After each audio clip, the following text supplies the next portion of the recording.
बहुजनांना न्याय व हक्क मिळवून देण्यासाठी सामाजिक एक लढा बहुजन माझा।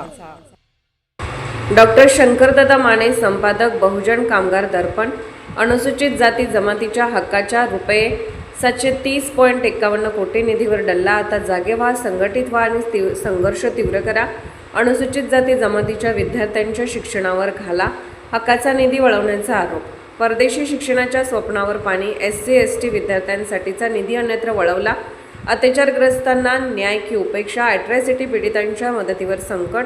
सुशिक्षित बेरोजगार युवकांच्या रोजगार संधी हिरावल्या। विकासासाठीचा निधी कमी पडतोय। महार मांग वाद विसरा। हक्कासाठी एक व्हा। अनुसूचित जाती जमातीच्या निधी बचावासाठी संघर्ष तीव्र करा। अनुसूचित जाती जमाती समाजाच्या शैक्षणिक, सामाजिक, आर्थिक उन्नतीसाठी राखीव ठेवण्यात आलेल्या सुमारे 730.51 कोटी निधीबाबत गंभीर प्रश्न निर्माण झाले आहेत।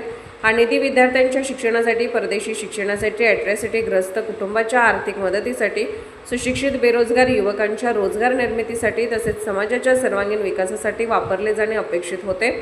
शिक्षण हा सामाजिक परिवर्तनाचा पाया आहे, परंतु आजही अनेक विद्यार्थी शिष्यवृत्ती, वसतिगृह, स्पर्धा परीक्षा, मार्गदर्शन आणि उच्च शिक्षणाच्या संधीपासून वंचित आहेत। अनुसूचित जाती जमातीच्या विद्यार्थ्यांसाठी राखीव असलेला निधी कमी पडत असेल किंवा अन्यत्र वळवला जात असेल तर त्याचा थेट परिणाम त्याच्या भविष्यावर होतो।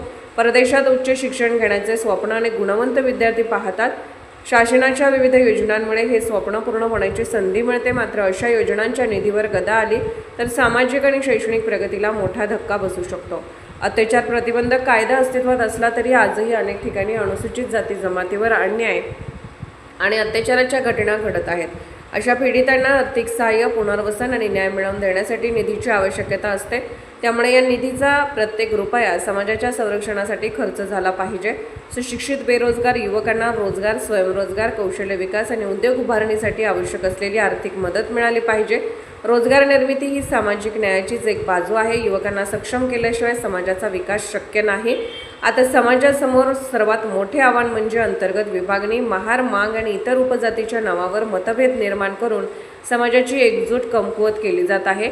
ही वेळ परस्परांवर आरोप करण्याची नसून आपल्या घटनात्मक आणि सामाजिक हक्कासाठी एकत्र येण्याची आहे।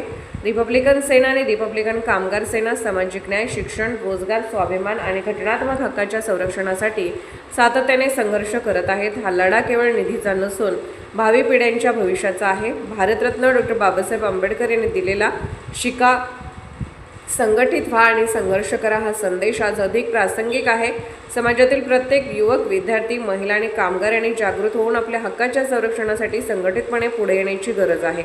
आपला हक्क, आपली लढाई, आपला विजय आता नाही तर कधीच नाही। एक व्हा, लढा आणि हक्क मिळवा। रिपब्लिकन सेना व रिपब्लिकन कामगार सेना आपल्या हक्काच्या लढ्यात सदैव सोबत आहे।